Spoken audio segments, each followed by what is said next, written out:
Hey, What up, though? What up, though, people? Welcome back to Wake Up Woodward. We appreciate you guys for choosing to kick off your day with the Woo Crew. We got 5 of the 6 in the building, and we're going to recap and talk about what we learned about these rookies and the outlook of the Detroit Pistons from Las Vegas Summer League. Yes, chat, hit that like, because Kool-Aid was just out in Vegas covering this team, watching them in person on the court. Kool-Aid, I just want to ask maybe the broadest question to kick this off. Like, what is your outlook on this team after what you learned? What did you learn at Summer League about this team? Yo, they're hard workers. That's one thing that I wanted to go there and see. Are they hard working? I wanted to see the type of chemistry that was going to go down. I wanted to get a feel for the coaches. I knew I would have some proximity and ability to talk to some members of the staff as well. And we're going to be able to go through all of this. I talked to Jamel McMillan. He is the son of former coach Nate McMillan. And he did a really good job with the Motor City Cruise. Kind of hit the ground running and helped get this team to the next level right away. And Jamel McMillan gave me some time, and he talked about what the organization feels about Bobby Klitman, Ron Holland, where they feel they can utilize them both offensively and defensively. So we're going to get into that as well. But just kind of the fun-loving nature of it as too. You got that first video I wanted to show the people, just kind of Ron Holland talking. He just gives like a little quick shout-out to the people of Detroit. Gives a shout-out to the G League because that's where he played his ball. And then he talks about his two-handed dunk. And then we're going to get into kind of the coaching staff. Hey, just say what up to the people of Detroit. What up, though, Detroit? Let's go. Out here winning. Let's see if we can win this whole thing. And what about just your message to your fans, the G League fans? G League fans, I miss y'all. Super excited for y'all. I hope y'all are super excited for me. I hope y'all tune in. I'm trying to be as entertaining as I can, but can't wait to see where I go from here. I got one more. Talk to me. You took off last break. You've been waiting to get on. Yeah, I've been waiting on that. How that felt? Two-handed. That felt good. Looking at it on video, it didn't look how it felt, but I mean, first body, I'm going to take it, and I can't wait to get more. They're going to look crazier than that. But when I didn't get first game that I missed, them the bodies I'm talking about. Thank you. Think of selling your house, call Mark White & Associates or scan the QR code on the screen today. And I wanted to be able to start with that video for this one particular reason, because it just kind of showed a little bit more of the other side of who Ron Holland was. Give people an opportunity to just kind of see who he is when he's just talking the talk rather than just in complete basketball mode. And so you can put the basketball together, you can put a little bit of the personality together and see kind of the type of guy that he is, especially when I give the report of the type of worker that I've seen him be. I've had some conversation as well with some of his family, coaching staffs kind of around him, AAU coaches and such. And they all say that he's excited and ready to get here and kind of do his thing. He looks, and I see some of the other interviews. Go check out Kool-Aid's Twitter and the Woodward Sports Twitter. There's, I think, more videos than we're going to show on today. And you get to see not only his personality in videos like that, but also how mature he is when he's actually answering, the true basketball questions. So I love seeing both. I loved his mature answer. I hadn't seen that clip yet, but to see his attitude, the kid in him, he's 19. He's a young man. It'd be weird if he wasn't having fun. Yeah, and that's what I'm saying. He doesn't seem like a kid that's coming in uptight. He doesn't seem like a kid that's coming in battling anything. We're not hearing anything about like a lack of motor. We just hear, hey, there's some things that he needs to improve on. And he actually talked about that. You got this next clip. He talked about the improvements that he knows he needs to make. Like, what is he hoping evolves by the time the season begins, as well as the connection that he has with Cade Cunningham already. He talked a little bit about being excited about it off camera, so I decided, you know what, let me ask him on camera this time as well.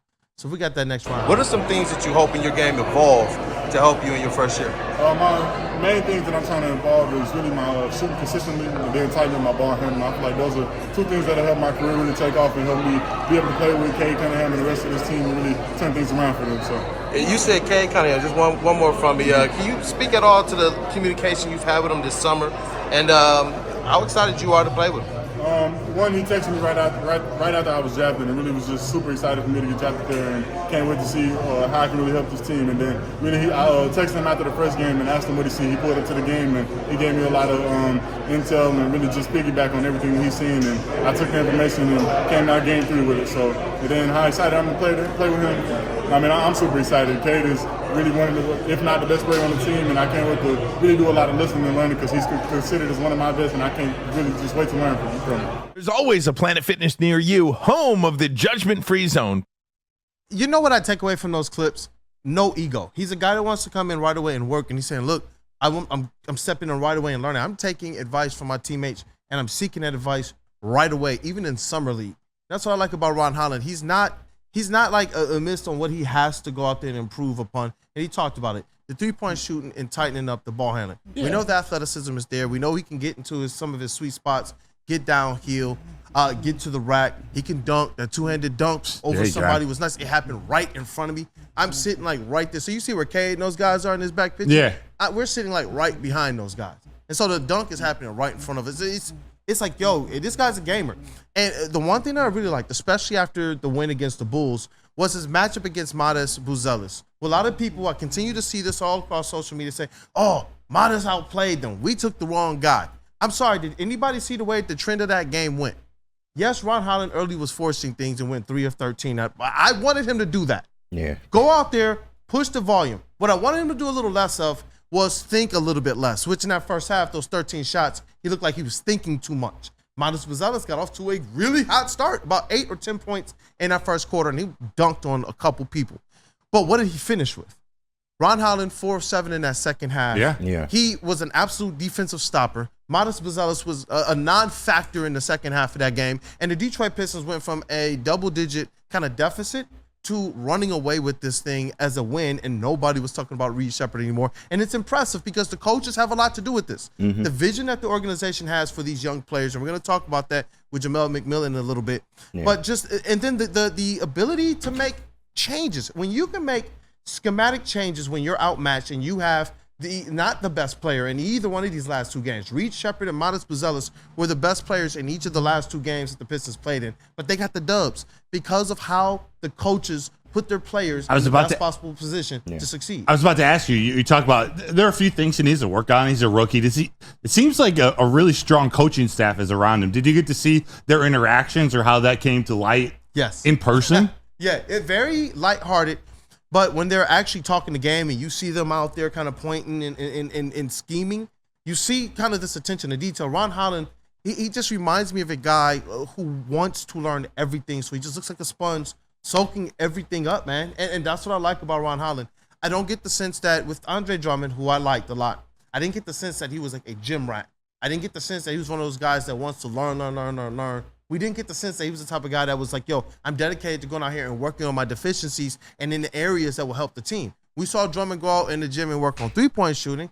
We saw him working on handles, but we didn't really see him working on the things that we thought were going to take his game to the next level. With Ron Holland, it's kind of a reverse. He's just a gym rat and a guy who's trying to eagerly learn. And his camaraderie, all the young players, man, with these coaching staffs, even Bickerstaff and Luke Walton, who they stay out of the way and they let the assistants like Jared Jack, Lowe, Kevin Burlinson, and Jamel McMillan, they let them handle the development. They let them handle some of the relationships. They let them kind of get and Jamel McMillan, I wanted to speak to this as well, his importance. He's been an assistant coach in the NBA for some time. He's not just like some kind of flash in the pan. He's been with Willie Green. He's been with Monty Williams in the past with the Pelicans organization as well.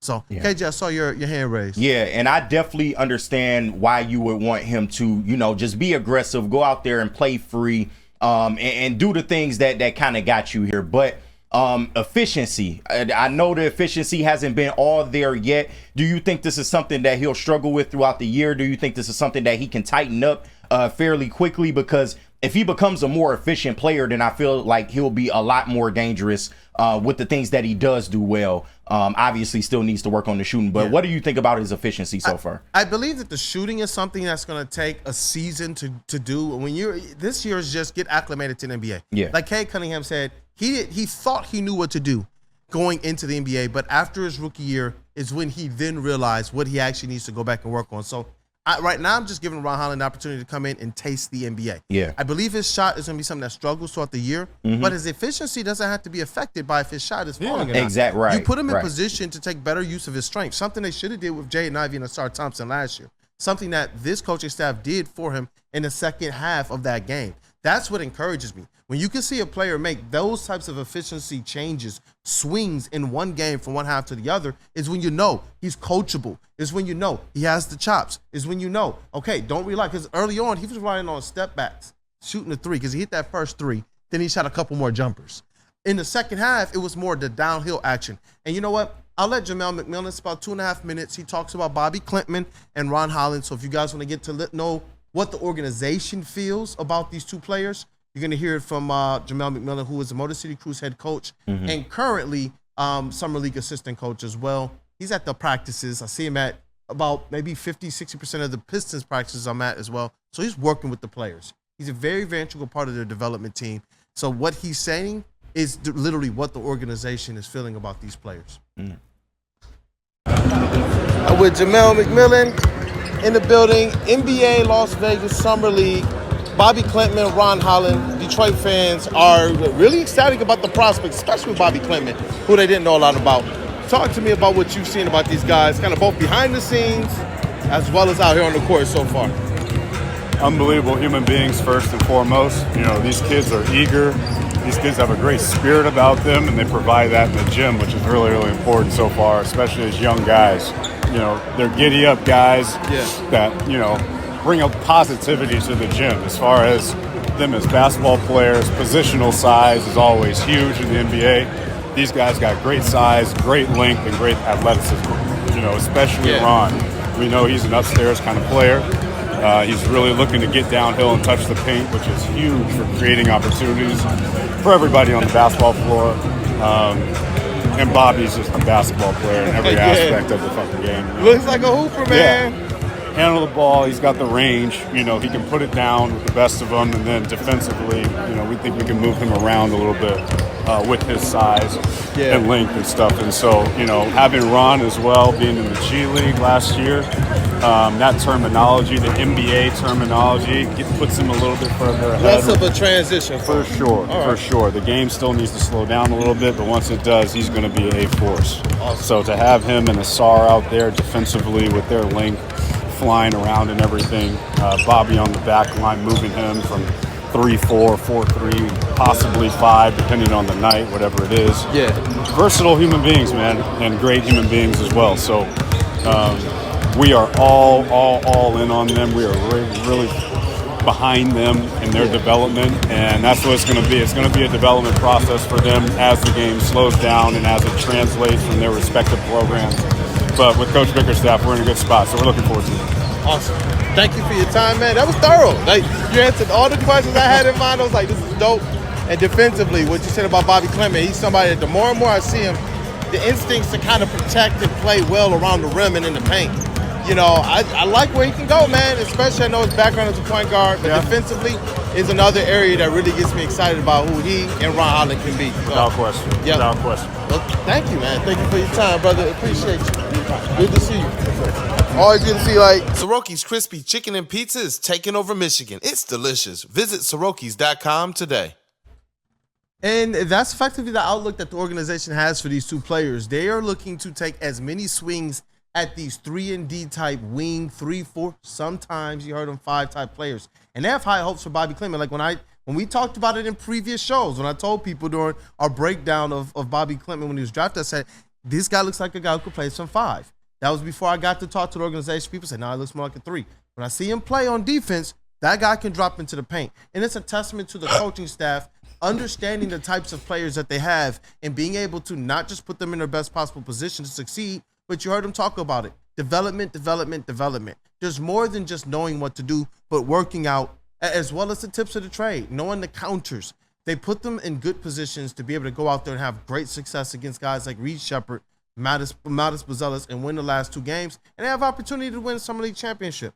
And so that's why I wanted to be able to focus more on the outlook, focus more on the intrinsic things like Cade Cunningham just getting paid. But showing up, Mr. Max Cade Cunningham with the rest of the squad, Tim Hardaway, Jaden Ivey, Jalen Duren, Asar Thompson, saw those guys out there, Cannon, Ashton, you know, showing up and working with the young guys, working out with them, make sure to give them advice, going over film and things of that nature, helping these guys get better today. How good does that feel? Because I've seen other interviews where young players are asked, oh, have you heard from anybody from the team yet? And they're like, oh, no. But he said, Cade, text them right away. Immediately. Like, I'm excited that you're going to be here. Let's get to work. And so it's cool to see this culture. It's cool to see them happy about playing basketball. That kind of feeling that I felt last year. When you guys were there at a game credential and at some games with content, you felt it. It was a little down. So I like the direction they're going in. I like the vision. I like the outlook of drafting for potential and signing your free agents of need.